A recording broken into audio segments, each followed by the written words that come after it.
Hello, this is Monica, and I am giving a quick talk about game design discipline breakdown. Just curious, how many people here are game designer or want to be game designer? Yay! So I assume the rest of you guys are just curious,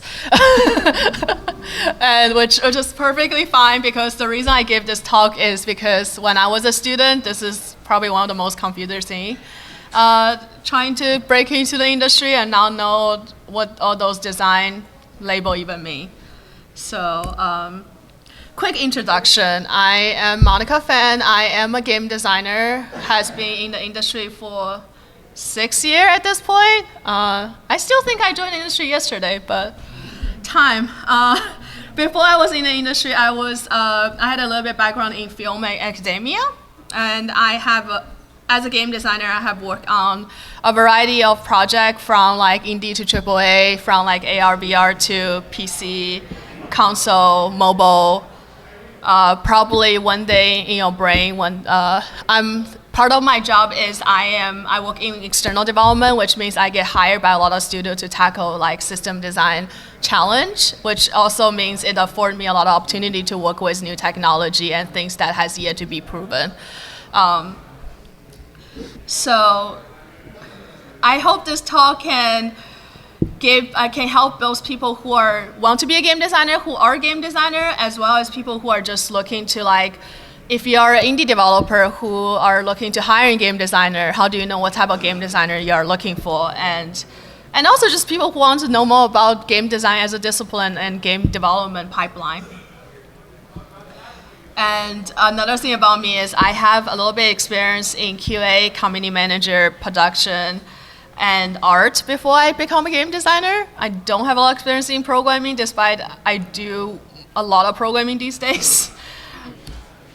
Disclaimer, there is no right answer. This is just my opinion. The reason I put it this is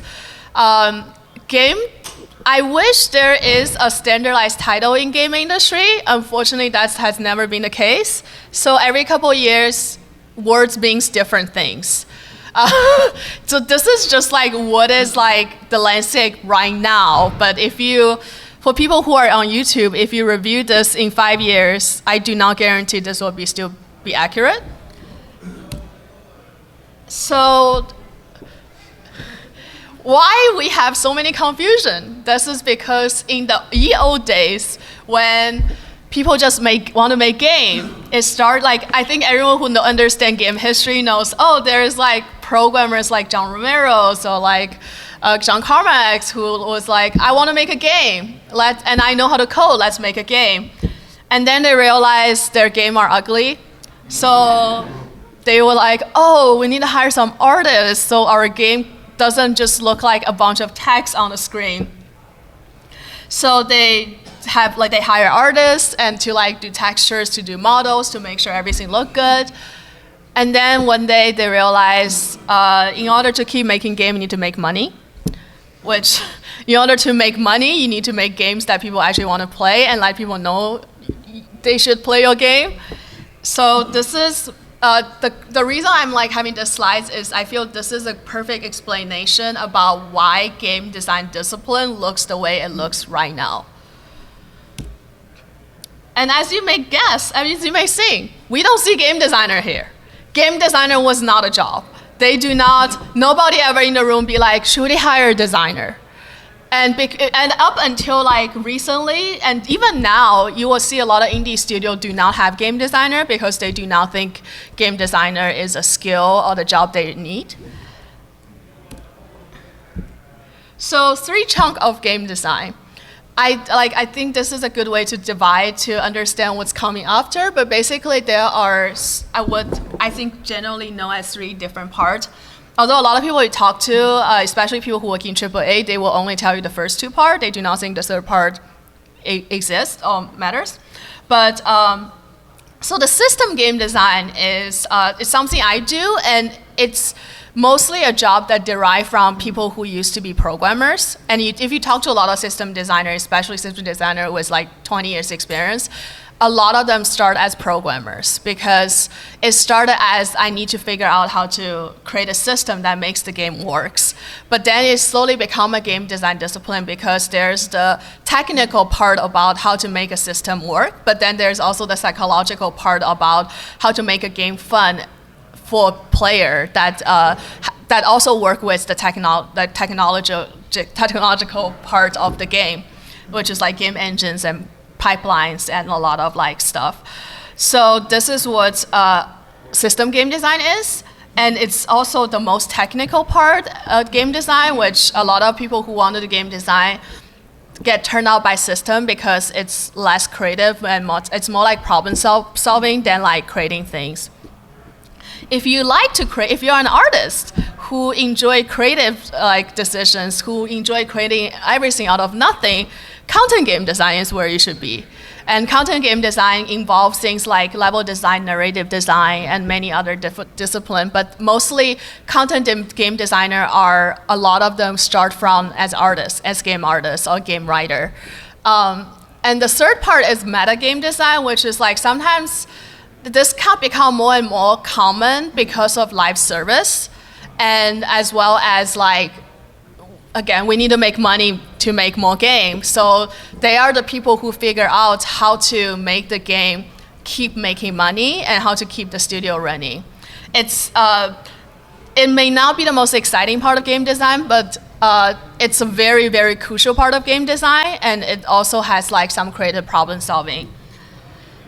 But a lot of meta game designers come from a background of business and like marketing. So a quick example about like another reason why I'm doing this is I went to like, this is gamejob.co, but I went to a lot of like game job website and like I over the year I have teach a lot of mentees, and my first question whenever I meet a mentee is, what type of design do you want to do? Because it's really hard to mentor someone as a game designer if they want to do everything, and I do not feel adequate to be able to be a mentor for everything either. And that's when I realized a lot of students don't really know what type of game design they want to do, not because they don't know, but rather they don't even know what's the difference.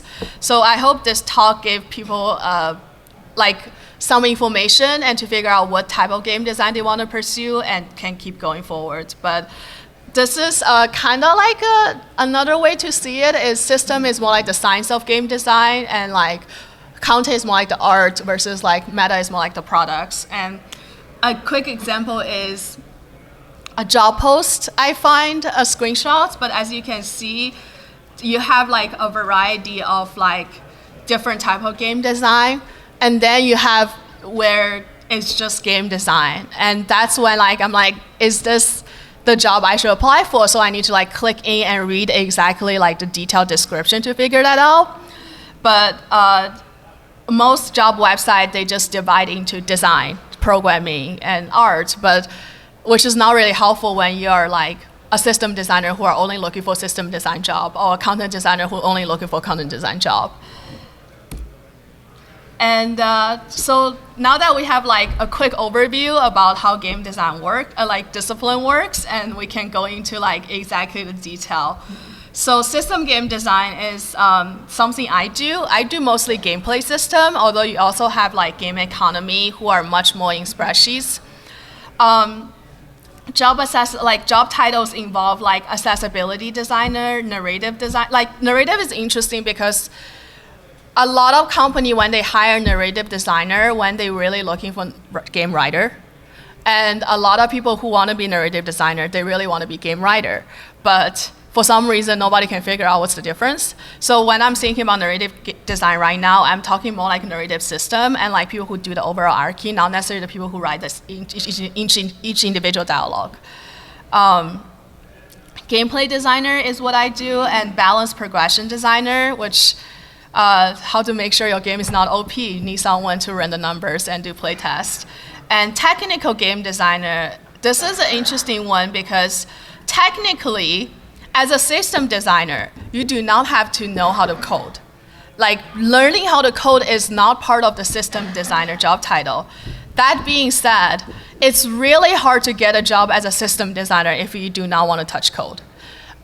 because the background of system designer coming from programmer, so lots of people expect system designer being able to read code and like scripting. But technical game designer is like where scripting is your bread and butter, and technical game designer are the ones who creating tool for designers. So if you have a background in like programming and want to get in design, technical game design is a great way to get into it. Otherwise, you will see titles like weapon designer, combat designers, and I recently learned in Bungie, they call their gameplay system designer sandbox designer, which is really fascinating because in a lot of companies, sandbox designer is level design. So still, like, these are the titles, but every company has different titles. And the biggest like skill you need for system design is your ability to think like mathematically with the creative. So like, kind of like to me, one thing that helps me become a system designer is my background in sociology and especially quantitative research, because it's like you're using number to try to explain the very squishy part of human psychology and human experience. And that's what most system design do, is your ability to combine your knowledge of technical like programming and mathematics with how to make things feel good. What does fun means? I don't know. That's like my job title is chasing the fun. Nobody really know what fun means, and how to make things feel good, why certain things don't feel good, and how to adjust number to make things feel good. So there's a book, if you are interested, there's a book called Game Feel, which is like the pinnacle of how to make like the psychology in like the most accurate mathematic formula. It is a very dry book. Most designer cannot finish it, so if you cannot finish it, do not worry. It doesn't mean you cannot be a game designer, but if you are interested in how deep can mathematics explain psychology, it's a fun book to read. It's like passion is kind of important because you spend a lot of time in uncertainty, especially if you work in AAA. I spent 6 months last year working on Jump to learning about gravity and learning about like, I basically revisit my high school physics, try to understand how jump works, and that's all I did for 6 months. I'm not doing that anymore, and I feel much happier now. But that is part of the job, is you spend a lot of time to navigating uncertainty, and there's no like research, or there's no formula, and every game is so different, which is benefit because every game need a system designer, especially AAA game. But also there are not that many like system designer for each project. I generally do not recommend people who become a game designer because they want to create new things, because the nature of the job would makes you very sad if you do that. System design, the good thing is it's a relatively in-demand skill. A lot of company, like right now, everyone knows gaming industry is going through just layoff, Hunger Game, and so many people losing jobs.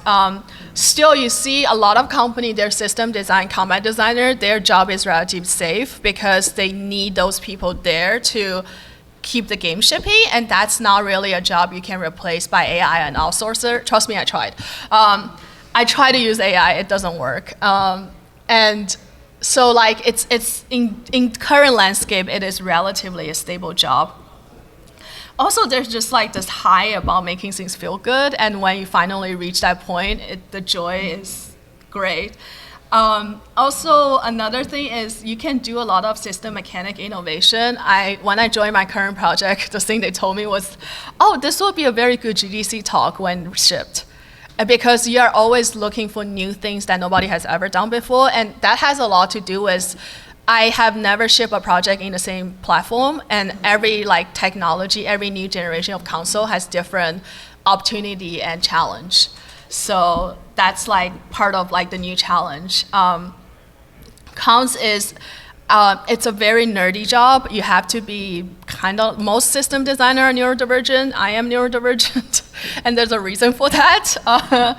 Also, it's not like during like pandemic when game industry was booming everywhere, we still don't need that many system designer.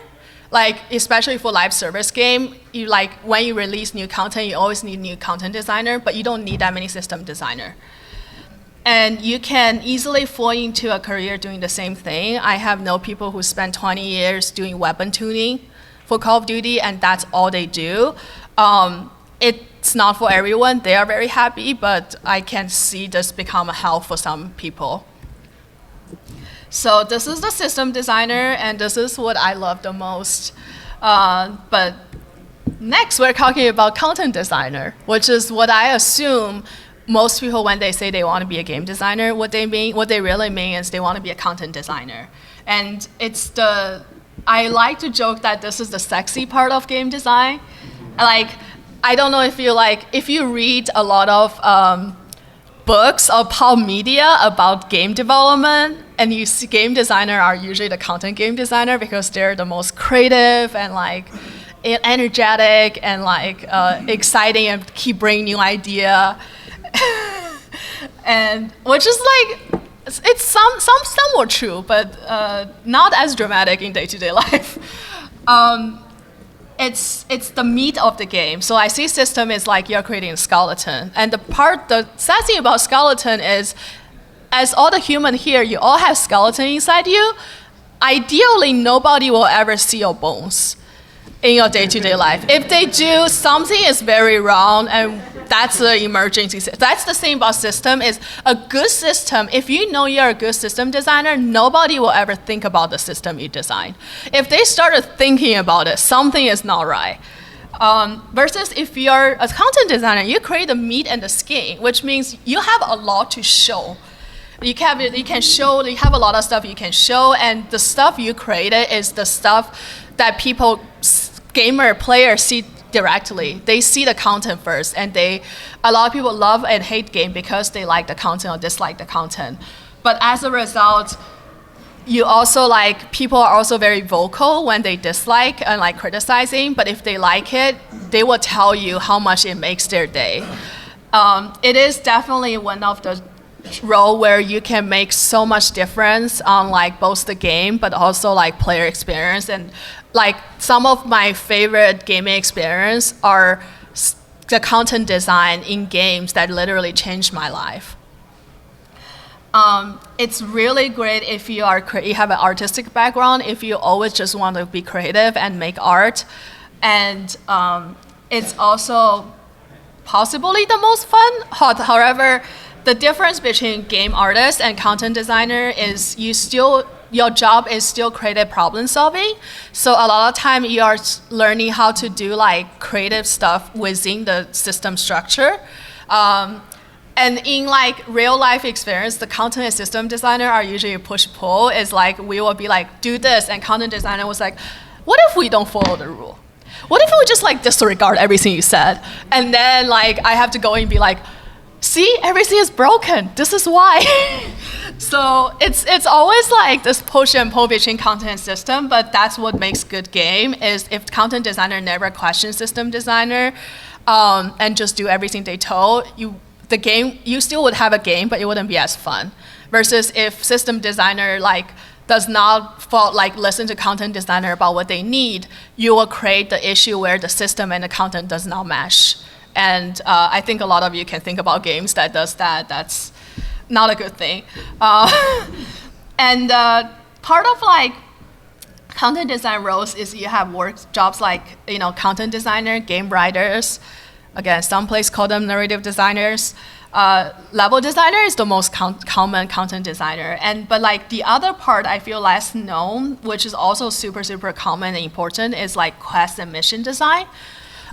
So thinking about Skyrim, thinking about all those GTA, all those games, the reason they're so long and so elaborate and their storytelling is through quest and mission. And that is a lot of people spending time writing, typing all those experience out. And in counter design, so earlier I talked about how combat design is system designer. However, in counter design is content design. And so they are the one who decide how the enemy is laid out, how to every single combat encounter or general encounter, they are the one who put those NPC in that location so when you go there you can talk to them. And cinematic designer is another very important, although these days most AAA, a lot of time the cinematic design is down by a film studio rather than like in-game studio. So like if you're a cinematic designer, you may want to look into like film as opportunity too. Composer, motion design, UI design, and anything like if you look at a game, everything you see is done by a content designer. And the pro is it's a very high demand role, especially when video game is like really boom, because especially when live service is this machine where you have to keep churning out new content to keep people engaged, otherwise player will leave, which means you need a large team of content designer who just keep putting out new content.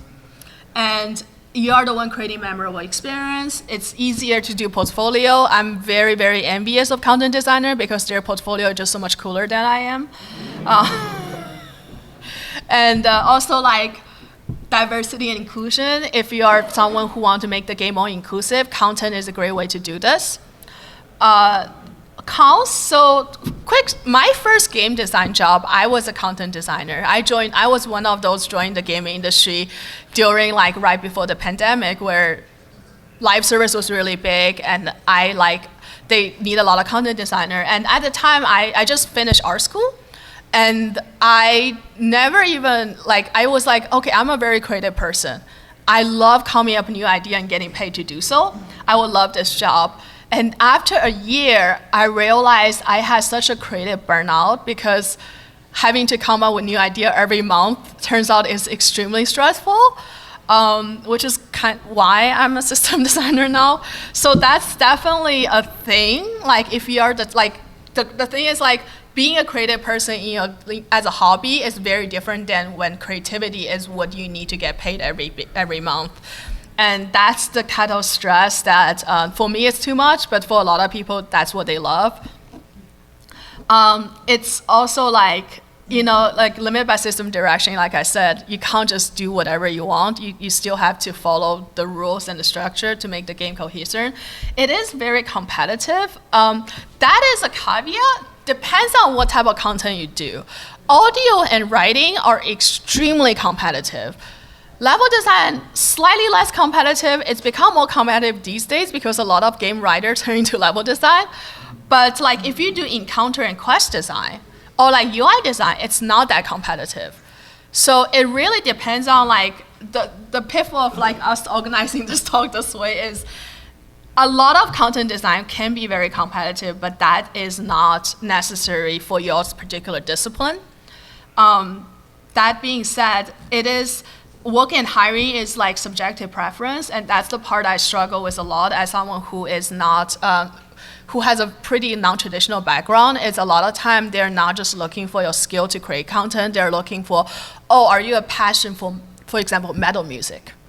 Or how much do you know about Greek mythology? And your knowledge in certain content area that is not your core discipline can make and break whether you get the job.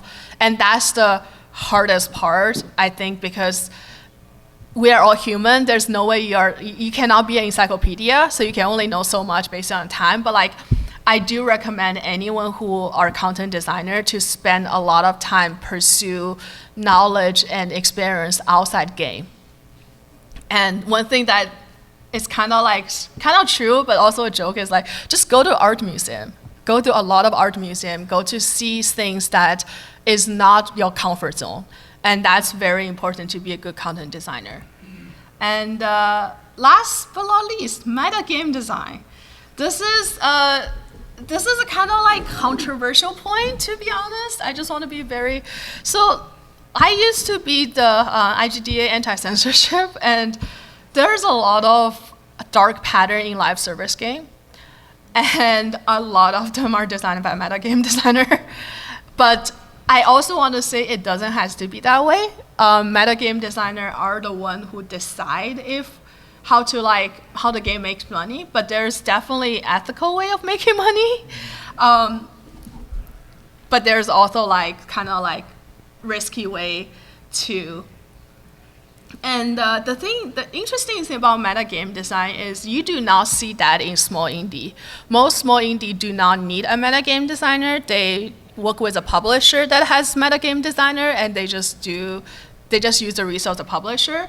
But if you are a AAA, AA, triple I, if you are any company where your job is to make sure you make enough money to pay your people next month, you need a metagame designer. You need someone who figure out how are we gonna make money, and like even for premium game, how much money are you gonna charge, and how do you and like it's not just about the money, it's also about just the overall system.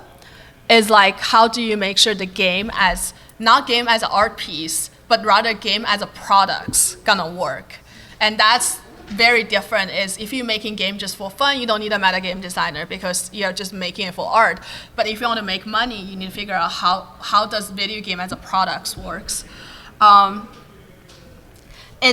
There are job opportunity in a lot of game publisher, and also they are the people like I have actually did a lot of design consultant as a metagame designer, because there's like indie project that they already figure out the game, but they need to figure out how to commercialize their game. And that's where I come in, but not as a full-time base, but rather as like, I will come in for a month to help you have your launch plan. Usually it really helps to have experience beyond game development, because again, you're thinking about video game not just as an interactive experience, but rather as like a larger product. So like a lot of metagame designer have an MBA background. You do not need an MBA background to be a metagame designer, but that is really common. Also like if you have experience like launching products beyond game, it can help too. They're the adult in the room. I always feel like if you go to game studio, it definitely feels like a bunch of kittens, like just like running around doing everything they're excited for. And metagame designer is the one like, guys, what are we doing? Like, focus. They are usually the one be like, let's focus. We need to ship this game in 3 months. Stop just doing things because it's fun.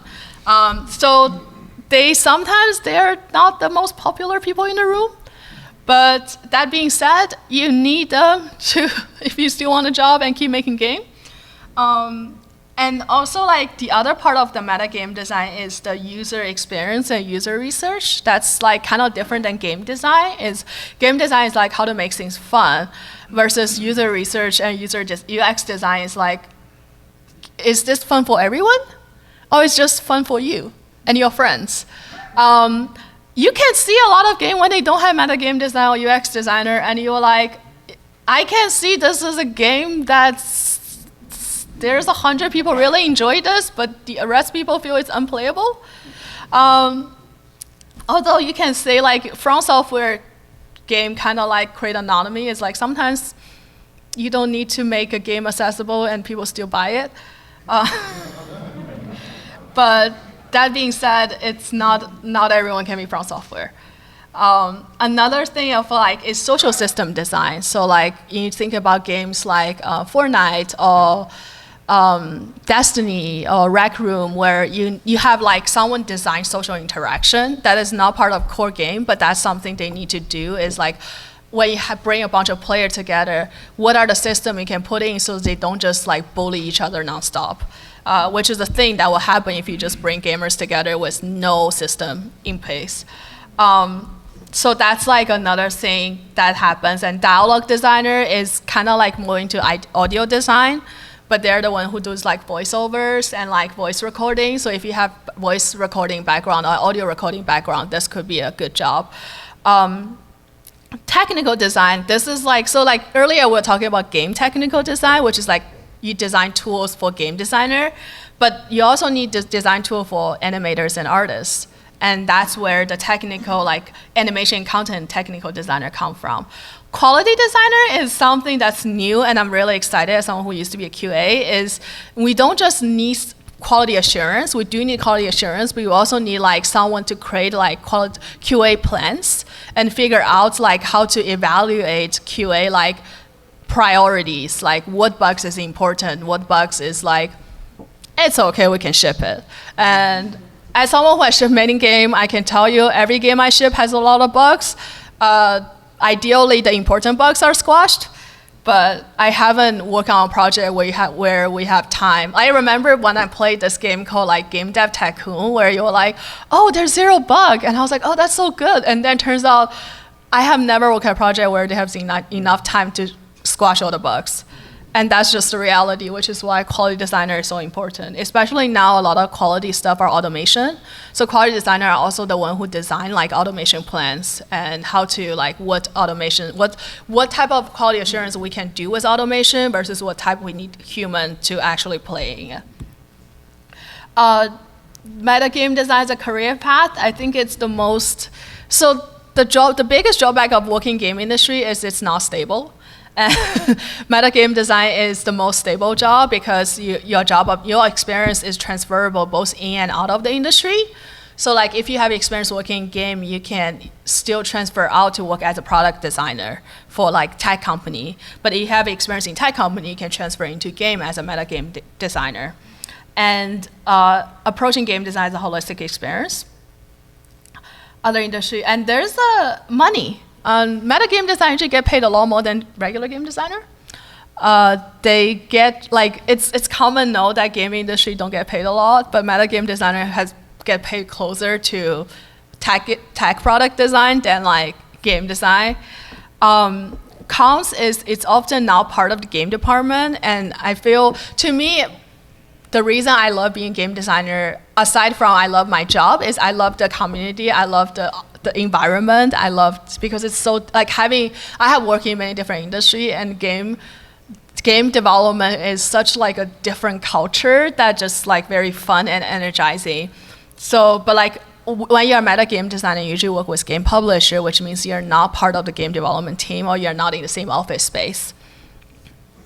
And fun is not objective, and that's like something, as a system designer, I spend a lot of time fighting with meta game designer because it's my job to protect the fun for player, but sometimes fun, like, you know, if you have to think about making money, maybe fun is not your primary objective. And that's like a push-pull between like system and meta game designer. There are some work that's questionable, again, doesn't has to be, but if you are someone who care about this, which I hope you do, look for the company and like having an honest conversation about the ethic of like monetization design with the company you want to work for, just to make sure everyone is on the same page. And the other thing, unfortunately, kind of like drawback for meta game design is when meta game designer come to the game, the pre-production is already done, so you already have like most of the concept done. So you have limited impact on like the game concept compared to like content designer. So pick to deathmatch. This is like, okay, I can only hire 2 people. What do I choose? Well, it depends on what you are. If you are a small indie, single player, you only need system and content. You do not need meta because you probably will have meta design either by publisher or sometimes, which I do not recommend it, but like I have consulted a lot of projects where the CEO is the one who does all the metagame design. The reason I do not recommend it is because most of them burned out really fast.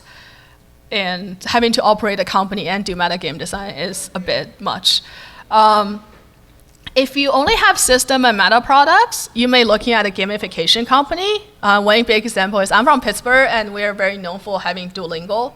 And Duolingo is the owl, and it's not like they don't have content design, but their content design is not game designer. Their content designer are language expert.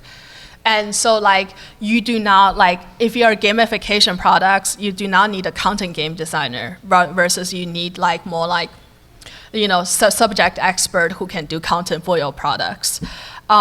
If you are a meta and content, you're looking at usually like live service maintenance for a lot of game. When you look at like Fortnite, a lot of game where their system is already figured out. They already know like this is a shooter game. You're gonna do this thing. Like all the system and gameplay is already figured out, and all they need to do is update content so keep engaged. In that case, like, and you need a meta game designer to make sure the content design is effective for the goal you want, but you may not need a lot of system design. For most AAA, AA, you kind of need a little bit both, and not having any of them can hinder the project in the long term. This is another way to look at it, which is like how does different type of design works in different stage of production. this one is like in pre-production. Pre-production is very system heavy because I'm not religious, but I assume if you want to create a human, you need to have the skeleton first. So that's what system, like you need to figure out what game you are. Are you a stealth game? Are you a FPS game? Are you a cozy game, like farming? You need to figure out exactly what system you have and how this game gonna look like. And so like system is very heavy in like pre-production, and most pre-production is like we have 5 like content designer and like 30 system design. And the reason we still need a little bit content designer is because we need content designer to be like, does this system capable of creating content with? Or is this system too much that nobody can create good content with? So you need a content designer to give you input on the system, but most content creating pre-production, you are not gonna see in the release because they get thrown out.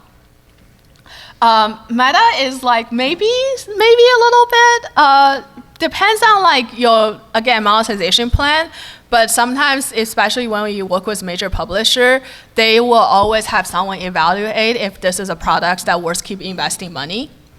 And it's my job as a system designer to prove to the meta game designer that please keep funding us so we can keep making the game. And production is the part where you have like, when you know a game is enter production stage is when they start hiring a lot of content designer.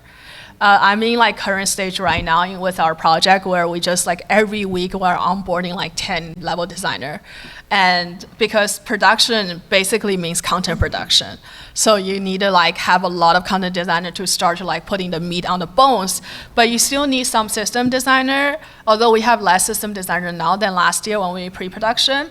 Because just because as a system designer, I create a skeleton and conceptually it's perfect, doesn't mean it is. So when you have a lot of content designer come in and they will tell you this is the story you want to tell and the system does not work.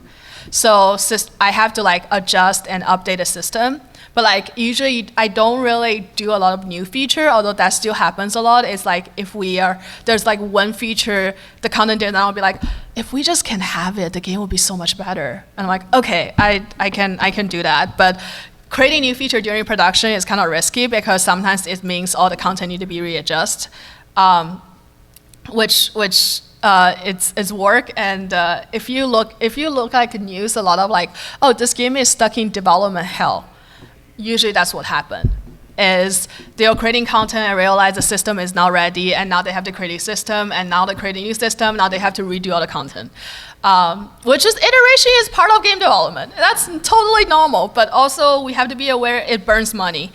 And meta game design is also a very important part of this because, and they usually come in the later stage of production, but they need to come here and be like, okay, how does this works with the user we are trying to tackle, and do people want to purchase the game with this content? Do they want to engage?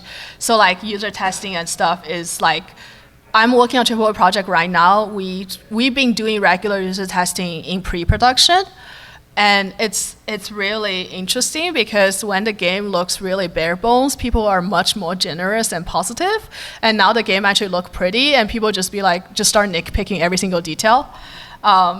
So yeah, but like meta game design is definitely like one thing. And post-launch is interesting because post-launch, technically if you're a premium game, post-launch means fixing bugs and nothing new. But these days, post-launch usually means DLC or live service maintenance. So like in that case, you don't need a lot of system design because players do not like you changing the meta or like any system once you release the game, especially if live service. Even if it's better for them, they do not like change. People do not like change. I learned very early on in my career, never nerf anything, because the moment you nerf anything, people just freak out and they just become like terrifying.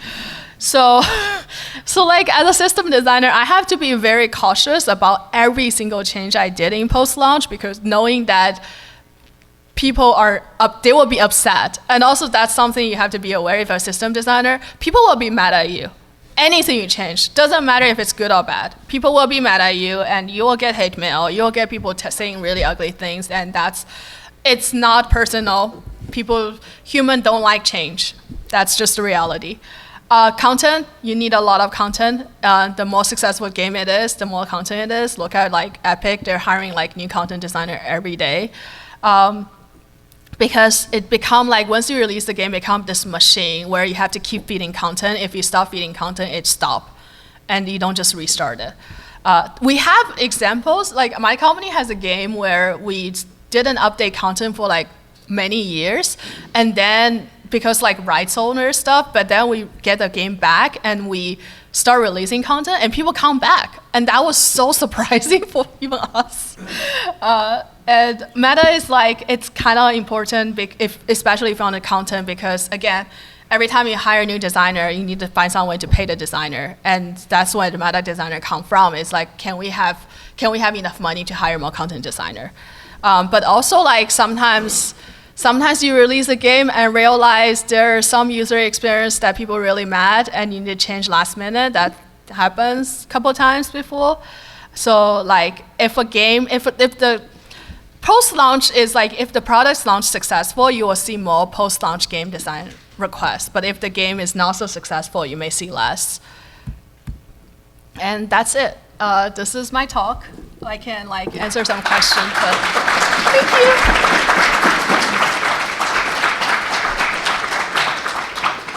Anyone have questions? Yes.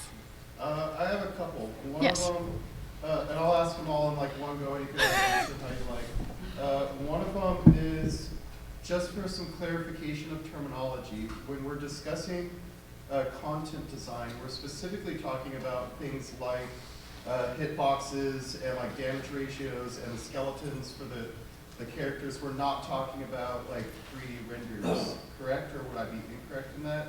And the second question that I had also was, as somebody who works in system design, I'm curious of what your thought is around the disappearance of split screen in multiplayer couch co-op versus whatever. Like I'm noticing across the board, like for example, like in racing games, I don't see any split screen happening in Need for Speed anymore. And I'm curious of like what your thought about that is, and like if that's a problem with systems, and like, anyway, those are my two questions. Yes, so for your first question, the answer is yes and no. I'm not talking about 3D rendering because that's not game design. That's more like graphic optimization, which is, I do not know that much. But like when you talk about hitbox and skeleton, those are actually system design. Like system design decide how big a hitbox character is, versus content design is more like what character do we have, like what's the personality of the character, or like what the level is. So like level design is a content design, but like things like skeletons and hitbox are mostly system design because you want to be coherent. So like this is a good way to think about it, is if it's something you design that need to be consistent across the whole game, that's system design. But if it's like for part of the game, that's usually content design. And yeah, and the other question about split screen, this is very interesting because, so the reason you don't see a lot of split screen, one is because graphic rendering become higher and higher, and having to render two graphics usually doesn't work with a lot of like current like hardware. Like we can choose to make the game pretty, or we can choose to make the game like split screen, but the reality is because the nature of how you sell game is through trailers, and nobody goes to GameStop anymore. I mean, some of us still go. I'm sad every time GameStop closes, but like the reality is you see so much in E3 and see trailers, so like visual fidelity becomes so important. As a result, you're sacrificing the split screen. But the other reason is the nature of how, I'm from like a generation where we have LAN parties and like where people will like invite over. That is no longer so common because the people who are in LAN party, who grew up with LAN parties are having kids and like having family life now. Then like a lot of younger Gen Zs, they're more into like online co-op rather than like split screen. So that's like another reason is the request, the need is just less, and also a lot of game with split screen, what they see is people don't really use it that much. So like it's like twofold. There's the technical reason, there's like the gameplay reason. Do you think there's much room for it then? I think for indie game, for like games, like graphic visual fidelity is not not every game need to be super high visual fidelity. And like, I think there's hope, but there's also like gameplay, like you need to have a reason to have split screen. Like if more people start to do split screen and most people start to like request split screen, we may see more. But the reality currently is for the people who request split screen, they still don't play the game in split screen. And that's the hard thing is like, it's any new mode is time and money. And if there's a request and if players want to play more in split screen and they prove they are playing more split screen, I can see that comment more. Yes? I was wondering about level design as content game design. I would have thought level design, I think of level design as determining how the player fundamentally has access to the map. Yes. So wouldn't that be system design? So this is interesting because how the player access to the map would be system, like navigation. But like level design, I'm also thinking about like, okay, this is a level where like, this is a bazaar or this is a market. And level design, like I'm thinking of block out. They're doing block out for like level. And that would be content design because you have like multiple different level. Oh, right. And yeah. That includes enemy encounters. Enemy encounter, yeah. Encounter design. Yes, that would also be content design because you are doing like regional. Usually you don't do like this. I mean, if the game had the same encounter in every level, you wouldn't want to play it. Let's be real. Yes, I think you go next. Yeah. For people who are trained as generalists in terms of game design and game programming, do you have any tips for how you can kind of give yourself a window for which one of these things you fit into? You're definitely right on that university teaches generally generalists, and then we all come out and they're like, where? Where do I go? Yeah, I understand why university teach generalists because it's much easier than try to like have 3 different majors and not able to enroll anyone. But I would say start with what do you want to do? That's like, I don't want to be life coachy because that's what I would do, but like I always be like, what makes you happy? You can only do one thing every day, what do you want to do that you wouldn't be sad? And that was a good way. But also like for skill, for example, if you have a programming background, technical game design may be an easy way for you to get a job. And that's the thing, like I joined as a content game designer because I want to be a game designer first. So it's the balance between opportunity and what makes you happy. And these are not exclusive. You can join as one part of the design and transition to another discipline. A lot of people do that. Most game designer in their span of career has transitioned in and out of multiple disciplines. Okay. But finding what you want to do is the most important. And also personality-wise is like, different people have different personality and they fit a different role. The issue I've seen with it before is not knowing how to present to something more specific and then ending up looking confusing to people. Yeah.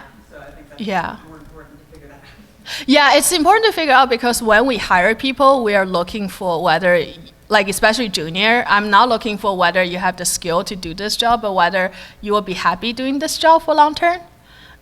One good example I've told earlier is like, we hire audio designer and so many audio designers just talk about how much they want to write music. And it's like, I believe you can do this, but I don't think I feel like if I hire you, I will make you sad. You know what I mean? Like, I don't want to be that person. Yeah. I'm curious, when you became a system designer, or when you got into game design in general, what did your portfolio look like? Was it mostly game jams, or was there a similar field that sort of had a lot of transferable skills into game design? So I have a very interesting background because I was a solo dev before I do it, and I got into system design was because I was a QA and community manager, and the game was so inaccessible that I cannot play. So I offered my skill as accessibility designer so the game can be playable by me and other people like me. And that's how I got into it. But that's like and also like I was an instructional designer, so I got hired. My first game design job, I got hired because they want someone with instructional design experience. But it's everyone has different paths. If you talk to different game designer, they'll tell you so many different stories. Yeah, about you? Yes. Yes. So I have a bit of background in software engineer, a degree in game development, and I've had some time freelancing for a project that's in early access on Steam. But for all intents and purposes, I'm really just a software engineer and haven't broken into the industry quite officially. I think to myself, I genuinely think I want to be a systems designer. I think a lot about hitboxes, frame data, and all these things. I wanted to ask you, as someone with some of that, those prerequisites you mentioned, is there a way for me to get in entry level as a system designer? How so? If not, what could I be doing instead? Oh yeah, absolutely. And also, like, I just want to break the myth. Gaming industry is not a water box. You don't just like break into it. Like, you work on a game that is on Steam, you are in the gaming industry. It's like, you don't have to like, it's not like a union or something, you have to get a license. You are part of the gaming industry, and I feel like you can definitely do system design, and like, but with your experience in programming, I would recommend looking into like technical combat design as a system design, and like using your, like, part of breaking into gaming industry in general is see what your advantage is and get into a role that use what you already know with combine with what you want to do. And then be, like, ideally, if you work with a company that supports you, like for me, like I told my manager, I was hired as a content designer. I told my manager I want to be a system designer. And then they know that after a couple of years working as a content designer, they gave me system design opportunity, and that's how I transitioned. So like I think you have perfect skill to be a technical combat designer. And then if you be vocal about you want to do more system design, you can definitely transition. Yeah. Thank you. Cool. Any question? Yes. How does the communication between the programming development side interact with design? Is there like a workflow where design passes ideas off to programming and then they implement it, or how's that working? How much overlap is there? So programmers and system design works very closely. It's basically we do pairs. Like they will pair us, like each feature they will like have one system designer and like one or two programmer, and you work very closely to implementing, because I can't just design a system that doesn't work technically. So it's my job to actively, and like whenever I finish a design document, my first thing is shared with programmer and talk with programmer about whether this is feasible and whether there's other ways to implement it, alternative way. And versus like content designer, usually when they require programming, they will work with system designer. So system design, you're kind of like the middleman between content and programming. And yeah, so that's like usually how it works.